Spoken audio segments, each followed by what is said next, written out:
Bismillahirrahmanirrahim. Assalamualaikum warahmatullahi wabarakatuh. Kami dari kelompok 11 yang beranggotakan saya sendiri Hanifah Dea Agustina dan rekan saya Hanun Alma Sabrina. Kali ini kami akan mempresentasikan hasil makalah kami dengan judul Pendekatan dan Gaya Kepemimpinan Kepala Sekolah Terhadap Bawahannya.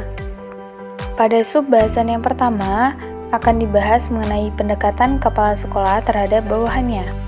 Suatu pendekatan sangat diperlukan oleh bawahan dengan atasan atau atasan dengan bawahan dan bawahan dengan bawahan.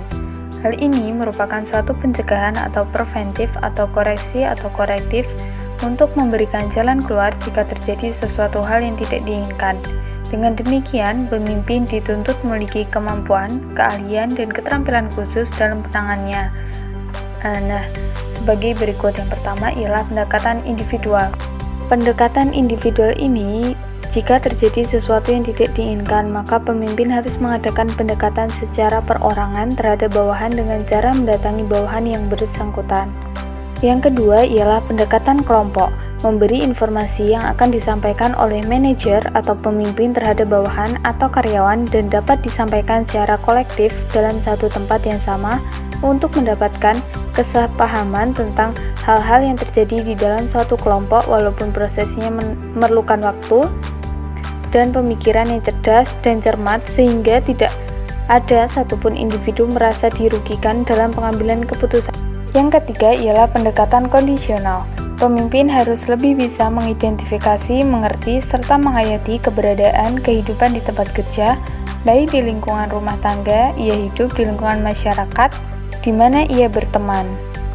Pendekatan partisipasi aktif, pendekatan ini mengarahkan seorang pemimpin atau manajer melibatkan bawahannya dalam melakukan pekerjaan sesuai dengan tugas dan fungsinya masing-masing diikuti rincian tugas. Artinya, tidak semua pekerjaan harus diselesaikan oleh seorang pemimpin. Sebaliknya pula, tidak semua pekerjaan yang harus dikerjakan oleh bawahan, melainkan pekerjaan tersebut dapat dikerjakan secara bersama-sama. Di sini diharapkan pemimpin lebih banyak memberikan contoh kepada bawahan agar bawahan dapat menyadari betapa pentingnya kerjasama. Selanjutnya ialah gaya kepemimpinan kepala sekolah terhadap bawahannya.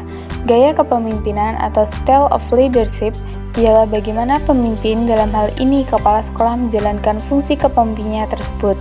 Gaya yang digunakan juga menentukan keberhasilannya dalam menjalankan fungsi tersebut. Gaya kepemimpinan pendidikan adalah cara seseorang pemimpin lembaga pendidikan dalam mengatur, mengarahkan, dan membimbing guru agar mereka bekerja sama untuk mencapai tujuan pendidikan. Yang pertama ialah gaya kepemimpinan manajerial. Kepala sekolah dengan gaya kepemimpinan manajerial memiliki cenderungan untuk mengurusi kegiatan-kegiatan sekolah, misalnya kegiatan lomba, perayaan event tertentu, dan lain sebagainya dengan kemampuan berorganisir program yang dimiliki oleh kepala sekolah akan membawa suasana edukatif dan tidak membosankan bagi guru dan peserta didik yang berada di lingkungan sekolah. Yang kedua, gaya kepemimpinan transformasional. Kepemimpinan yang memiliki visi, bertindak sebagai agen perubahan, memiliki karisma, memiliki kepercayaan diri, membangkitkan inspirasi, dan merangsang intelektual bawahan, mengutamakan pemberian kesempatan dan atau mendorong semua unsur yang ada di sekolah untuk bekerja atas dasar sistem nilai yang luhur. Yang selanjutnya ialah gaya kepemimpinan transaksional. Pemimpin yang mengimplementasikan gaya kepemimpinan transaksional tidak menyesuaikan kebutuhan pengikut, tetapi berfokus pada pengembangan pribadi para anggota.